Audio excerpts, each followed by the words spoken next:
Hello guys, स्वागत है आपका फॉल इन लव के एपिसोड 24 में। तो चलिए अपनी वीडियो को बिना ना की देरी स्टार्ट करते हैं। और जिसने चैनल को सब्सक्राइब नहीं तो सब्सक्राइब कर लेना, वीडियो को लाइक शेयर कर देना। शुक्रिया। वीडियो को स्टार्ट करते हैं। एपिसोड की स्टार्टिंग में स्किन कहते हैं कि देखो, भले ही मैंने कुछ भी नहीं देखा पर मुझे पूरा यकीन है नैंसी जाओ ने जो भी मुझसे कहा है वो एकदम ठीक कहा है। प्रेसिडेंट गेओ जो होते हैं वो मिसेस स्किन से कहते हैं, मिसेस स्किन अगर आपने अपनी आंखों से कुछ भी नहीं देखा तो आप यहाँ पे झूठा आरोप नहीं लगा सकती, ना उससे कुछ झूठ बोल सकती हैं। गेओ यहाँ पे फ्रेया की साइड लेते हैं तो यहाँ पे वो उनको लगता है कि ये फ्रेया की साइड ले रहे हैं। और यहाँ पे जब मिसेस स्किन होती हैं वो कहती हैं, जरा देखो, एक कमीनी औरत ने तो अपने बॉस तक को सड्यूस कर लिया, इसको तक नहीं छोड़ा जो ये इसकी साइड ले रहा है। गेओ को काफी ज्यादा गुस्सा हो जाता है और फिर वो कहते हैं मैं समझ सकता हूँ कि आपकी बेटे की डेथ हुई है, बट आप कुछ ज्यादा ही बोल रहे हो। आपको क्या लगता है आप ये बकवास बातें क्यों कर रहे हो? आप क्यों कर रहे हो ऐसे बकवास? जो प्रेसिडेंट के होते हैं उनको जोर जोर से खांसी होने लगती है। फ्रेया कहती है कि वो प्रेसिडेंट के वाकई आप ठीक है, पर वो जो लेडी होती है मिस्किन वो अभी परेशान कर रही होती है गेओ को। प्रेसिडेंट के होते हैं उनकी ज्यादा हालत काफी ज्यादा खराब होती है, पर फिर भी वो कह रहे होते हैं कि प्लीज यहाँ से चले जाइए, हॉस्पिटल है। और फिर से उन्हें खांसी होने लगती है। और यहाँ पे जो वो होती है फ्रेया वो कहती है कि प्रेसिडेंट गेओ की काफी ज्यादा हालत खराब है और उनको काफी सीरियस बीमारी है, पर आप यहाँ पे नहीं मारे, उन्हें परेशान कर रही है। क्या आपके अंदर कोई दिल भी है? मिसेस किन का मिस्टर किन भी आ जाते हैं, यानी उसके हस्बैंड आ जाते हैं मिसेस किन के, जो कि एक मेयर होते हैं। और वो अपने साथ कुछ ऑफिसर्स को भी लेके आए होते हैं, यानी पुलिस वाले को भी लेके आए होते हैं। मिसेस किन कहती हैं, देखो जरा आनी ये कैसे मेरे को परेशान कर रहे हैं, ये दोनों मिलके ये मेरे को बुली कर रहे हैं। मिस्टर किन कहते हैं, चलो मैं आ गया हूँ, कोई बात नहीं, चिंता मत करो, मैं अपने बेटे का रिवेंज जरूर लूंगा। वो फ्रेया वेन से कहते हैं, तुम आखिरकार मैं तुमसे मिल ही गया, तुम वो कमी नहीं हो रहा था जिसने मेरे बेटे को मारा है। फिर कुछ दो पुलिस वाले यहाँ पे आके फ्रेया को पकड़ लेते हैं और कहते हैं कि आपको इंटरोगेशन रूम में ले जाके आपसे सवाल पूछे जाएंगे, तो चुपचाप हमारे साथ चलिए। फ्रेया वेन आप पे आरोप है ये मारने का।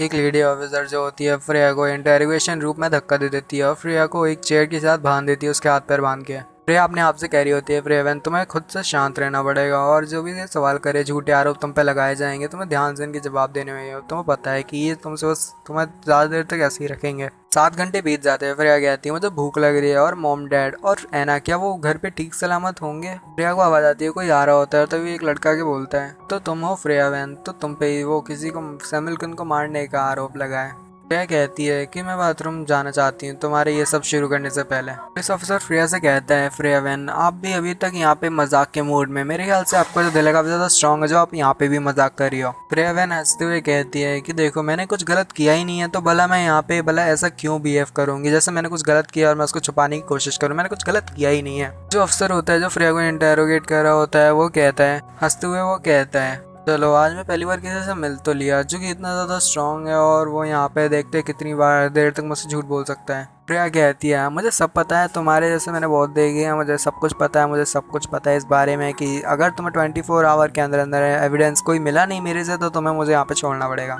वो ऑफिसर फ्रेया से कहता है, पर एविडेंस एविडेंस तो हमें ऑलरेडी मिल चुका है, तुम फ्रेया जो प्रेसिडेंट जी हो उसकी लवर हो, और प्रेसिडेंट जी ने बहुत सारे ऐसे बेकार काम किए हैं जो कि मैं तो बता भी नहीं सकता। जो प्रेसिडेंट जी है वही हमारा सस्पेक्ट है।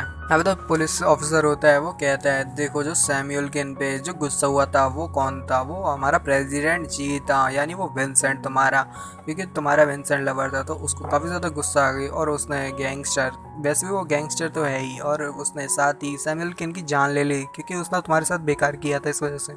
इस सैमुअल किन ने तुम्हारे साथ बुरा बर्ताव किया था, तो इस गुस्सा होके जो प्रेसिडेंट जी यानी विंसेंट है उसने सैमुअल किन को जान से मार दिया। ये सब हुआ था मुझे पता है। और वैसे भी जो विंसेंट है उसके काफ़ी ज़्यादा दोस्त है गैंगस्टर वगैरह, और वो गैंगस्टर में ही से ही है। हमारे पास और भी ज़्यादा सबूत है जिससे साबित होता है कि जो विंसेंट है वो जो गैंगस्टर के साथ मिला हुआ है और गैंगस्टर के सारे काम वही करता है। और अगर आपको अभी भी मेरे पे यकीन नहीं है और आपको लगता है कि मैं झूठ बोल रहा हूँ, क्या आपको लगता है कि मैं झूठ बोल रहा हूँ? क्या मैं गलत हूँ?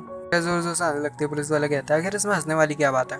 ये बहुत एक मजाक स्टोरी थी जिसमें कोई भी ज़्यादा मज़ा नहीं आया वैसे। टेबल पे हाथ मारते हुए कहता है कि क्या कर रही हो तुम यहाँ पे, बकवास क्यों कर रही हो? क्या तुम मेरे साथ ट्रिक कर रही हो? मैं तुमसे यहाँ सीरियस क्वेश्चन पूछ रहा हूँ, तुम यहाँ पे अभी भी मजाक के मूड में हो। तुम्हारे पास कोई एविडेंस नहीं है, एक तो यहाँ पर तुमने मेरे को बांध रखा है, ऊपर से ये सब कर रहे हो, और यहाँ पे ये सब कुछ ठीक नहीं है। पुलिस ऑफिसर कहता है, वो फ्रेया से कहता है, तुम नहीं मानोगी फ्रेया वैन, हम तो यहाँ पे बस आपसे सिर्फ कॉपरेट करना चाहते थे, पर आप कॉपरेट करने के लिए हमारे साथ कॉपरेट करने के लिए राजी नहीं हो। प्लीज फ्रेया वैन हमारे साथ कॉपरेट कीजिए, और हमने कुछ गलत किया तो उसके लिए माफ कर देना। फ्रेया वैन यहाँ पे मुस्कुराते हुए कहती है कि तुम मेरे साथ कॉपरेट करना चाहते हो, ये सब करने के बाद तुमने मुझे बिना बात के बिना एविडेंस के यहाँ पे अरेस्ट कर लिया और यहाँ पे लाके एक जगह पे बांध दिया, और कह रहे हो कि कॉपरेट करना चाहते हो मेरे साथ। ऐसे तुम्हें मेरे साथ कॉपरेट करना चाहिए, कितना बेकार है। तुम यहाँ पे कह रहे हो कि मेरे को तुम्हारे साथ कॉपरेट करना चाहिए। जो वो पुलिस ऑफिसर होता है वो कहता है, देखो मिसेस वैन जो विंसेंट है उसको फ्लाइट जिस जगह पर वो जा रहा था अपने मिशन, या मतलब मिशन तो नहीं बोलेंगे, वो ट्रिप पे जा रहा था, तो वहीं पे वो एयरपोर्ट पे हमारे कुछ आदमी ने उसको अरेस्ट करने के लिए खड़े हुए हैं, उसको अरेस्ट कर लिया जाएगा। प्रिया कहती है तुम्हें क्या लगता है कि तुमने झूठी कहानी बना दी कि तुम विंसेंट को अरेस्ट करने वाले हो एयरपोर्ट पे, तो मैं मान जाऊंगी ऐसा कुछ भी नहीं है, ठीक है। तो पुलिस ऑफिसर होता है वो वहाँ से चला जाता है यही कहते हुए। हाँ देखते जो पुलिस ऑफिसर होता है प्रिया से कहता है तो ठीक है, तुम अपना टाइम देखो और थोड़ा टाइम इंतज़ार करो, फिर अपना जो डिसीजन है वो मुझे बताना और क्या तुम चुनोगी। प्रिया कहती है विंसेंट मुझे माफ़ कर देना, ये सब मेरी वजह से हुआ है, तुम यहाँ पे जेल में जा रहे हो और तुम्हें अरेस्ट कर ली जाएगी, ये सब मेरी वजह से हुआ, मुझे माफ़ कर देना। फिर यहाँ पे ऐसे ऐसे बैठे बैठे 2 घंटे तक बीत जाते। प्रिया कहती है उन कमीने लोगों ने तो मुझे खाना तक नहीं दिया, ना ड्रिंक ना बाथरूम जाने दिया, मुझे काफ़ी अजीब फील हो रहा है। और यहाँ पे वो कहती है क्या पता नहीं ये मेरे लोग कब तक ये मेरे को ऐसे ही टॉर्चर करेंगे। अचानक से दरवाज़ा खुलता है और यहाँ पे हम देखते हैं पुलिस ऑफिसर अंदर आता है और कहता है फ्रेया वैन देखिए आपके पेरेंट का यहाँ पे फ़ोन आ रहा है और मैंने उस फ़ोन को उठा लिया है, और तुम्हें पता है कि ये फ़ोन कितनी बार आ चुका है, बार बार पे आ चुका है फ़ोन, वो भी तुम्हारे पेरेंट्स की तरफ से। ये चिल्लाती हुई कहती है तुम कमीने, तुमने मेरे पेरेंट्स से आखिर कहा क्या। तुम्हारी मदर को न्यूज़ सुन के काफ़ी बड़ा झटका लगा हुआ, वो हॉस्पिटल में है। प्रिया कहती है तुम कमीने कहीं के। वो फ़ोन को स्पीकर पे कर देता है और कहता है चलो मैंने इस फ़ोन को स्पीकर पे कर दिया, तुम्हें जो भी बात करनी है उनसे स्पीकर पे ऐसे मेरे सामने करो। प्रिया चिल्लाते हुए कहती है डैड मॉम कैसी। मॉम ठीक है, मैं बिल्कुल ठीक हूँ, मैं भी बिल्कुल ठीक हूँ, प्लीज़ आप चिंता मत कीजिएगा। पे हम देखते हैं उसके मॉम डैड दोनों कह रहे होते हैं प्रिया क्या हुआ, तुम कहाँ पे हो, तुम अभी क्या क्या कर रही हो, तुम अरेस्ट किया जा चुका है, क्या हुआ, क्या क्या बात हो गई थी। और उसकी जो मॉम होती है वो कहती हैं डैड से चलो मुझे फ़ोन दो, मुझे अकेले बात करनी है फ्रेया से। देखते जो फ्रेया की मॉम होती हैं वो कहती हैं फ्रेया मुझे सही से बताओ क्या ये सब कुछ सच है, और क्या तुम मेरी डॉटर ने काफ़ी ज़्यादा लोगों को मारा है, यानी मेरी बेटी यानी फ्रेया ने किसी इंसान को मारा है, क्या तुम लोगों को मारती हो, ये सब सच है या झूठ। यहाँ पे फिर वो भी आती है ग्लोरिया कहती है मैं आपके लिए खाना लाई हूँ चिकन वगैरह, आप खा के देखिए बहुत ज़्यादा टेस्टी है। फ्रेया कहती है मॉम टेंशन ना लीजिए, ये तो बस एक रूटीन है, इंटेरोगेशन है, ज़्यादा कुछ नहीं होने वाला, ये मेरे को थोड़ी देर बाद छोड़ देंगे। आपको लगता है कि मैंने किसी इंसान को मारा तो आप मेरे पे भरोसा कर सकती है, मैंने किसी को भी नहीं मारा है, ये बस झूठा आरोप लगाया जा रहा है मेरे पे। फ्रेया की मॉम कहती है मैं तुम पे भरोसा कर सकती हूँ, बट ये लोग मुझे बार बार ऐसा क्यों कह रहे हैं कि तुम मिस्ट्रेस हो प्रेसिडेंट जी की। फ्रेया कहती है मॉम मैं वापस आने के बाद आपको सब कुछ डिटेल में एक्सप्लेन करूंगी, बट मैं आपको भी नहीं बता सकती, प्लीज़ आप मेरी चिंता मत कीजिएगा। तो रिया जो होती है फ्रेया की मॉम से फ़ोन छीन लेती है और कहती है मुझे ज़रा बात करनी दीजिए। तो नहीं, वो कहती है आंटी ज़रा मुझे बात करनी दीजिए फ्रेया से। फ्रेया कहती है फ्रेया तुमने ये मुझे क्यों नहीं बताया कि तुम विंसेंट के साथ थी। फ्रेया कहती है कि देखो मैं तुम्हें नहीं बताना चाहती थी, मैं ये तब बताना चाहती थी जब मैं दोबारा लौट जाऊँ, फिर मैं सबको एक साथ बताने वाली थी। लेकिन मॉम कहती है मुझे बताओ ग्लोरिया आखिर यहाँ पे चल क्या रहा है। तो ग्लोरिया उसे बताती है जो प्रेसिडेंट जी और विंसेंट जी दोनों ही आपने देखे होंगे, तो असल में वही है ग्लोरिया के फादर, ग्लोरिया नहीं एना के फादर। फिर यहाँ पे फ्रेया की मॉम कहती है तो फ्रेया मुझे जल्दी से बताओ 5 साल पहले हुआ क्या था कि वो डिसअपेयर हो गया था। फ्रेया अपनी मॉम को बताते हुए कहती है चिल्लाते हुए मॉम विंसेंट ने फोर्स किया था, तो जैसे वो तो बोल देता है, इसी के साथ वो जो पुलिस ऑफिसर होता है वो फ़ोन काट देता है, उसको पूरा शब्द भी नहीं कहने देता, और उसकी जो मॉम होती है वो अभी भी सोच रही होती है कि हुआ क्या था, और जो वो पुलिस ऑफिसर होता है वो फ़ोन को काट देता है और फ्रेया को अपनी बात पूरी भी नहीं करने देता, और फिर कहता है तुम्हारा टाइम पूरी तरह से ख़त्म हो चुका है, अब तुम्हें बात करने को नहीं मिलेगा। फ्रेया कहती है मुझे नहीं पता कि तुम किस बारे में बात कर रहे हो। फ्रेया अपने मन में कह रही होती है मुझे थोड़ा टाइम विंसेंट के लिए बाय करना होगा, जिससे वो कुछ ना कुछ प्लान बना सके और अपने आप को अवेयर कर सके ये सब जो भी इसके साथ होने वाला है। पुलिस ऑफिसर जो होता है वो कहता है कि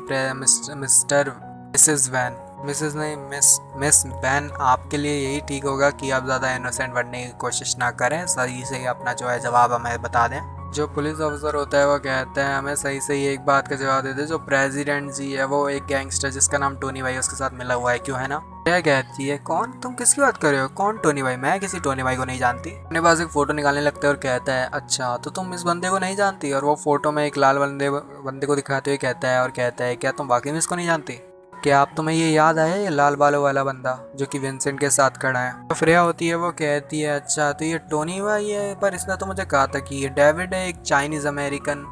हम देखते हैं वो पुलिस ऑफिसर कहता है मिस वैन अगर आप ऐसे डम बनने की एक्टिंग करोगे तो हो सकता है कि ये किसी और का कत्ल भी कर दे, ये बहुत आरामी बंदा है, इसको पकड़ना होगा, इसको जेल में डालना होगा। मुझे नहीं पता था कि ये एक ईवल बंदा है। फ्रेया कहती मुझे नहीं पता था कि ये एक ईवल और एकदम बुरा इंसान है, मुझे पता होता तो फिर ये मैं इससे रियल नाम ही पूछ लेती इसका, तो मैं खुद पुलिस स्टेशन में आके बता देती, बट मुझे नहीं पता था असल में ये बात ना, मैंने उनको जानने की कोशिश की। वो पुलिस अफसर कहने लगता है फ्रिया से, तो तुम्हारे कहने वाला विंसेंट जो है इस डेविड से बंदे को नहीं जानता, डेविड नाम के बंदे को नहीं जानता। फ्रिया कहती है तुमने मेरे से बहुत बातें कर ली और बहुत ज़्यादा परेशान कर लिया, टॉर्चर कर लिया, तुम्हें कोई भी सबूत नहीं मिला, इसका मतलब तो मेरे को छोड़ना पड़ेगा। फिर वैसे भी अब ज़्यादा टाइम ही नहीं बचा, मैं यहाँ पे अब कुछ बोलूँगी ही नहीं जिससे तुम्हें अपने जवाब का आंसर नहीं मिल पाए ना एविडेंस मिल पाए। वैसे मैंने कुछ गलत किया नहीं है। तो वो फ्रिया से कहता है, फ्रिया आखिर तुम्हारी हिम्मत कैसे मुझे उल्लू बनाने की और यहाँ पे बकवास करने की। फ्रिया कहती है मैं बिल्कुल ऑनेस्ट हूँ, मैं एकदम सही से जवाब दे रही हूँ, फिर भी तुम यहाँ पे झूठ बोल रहे हो, परेशान कर रहे हो, मैंने कुछ किया ही नहीं है। तो फिर तुम मेरे को यहाँ ज़बरदस्ती बैठा के मेरे से इंटेरोगेशन रूम में पनिश करके टॉर्चर करके बार बार ऐसा क्यों कर रहे हो, मेरे से जवाब लगाने की कोशिश क्यों कर रहे हो।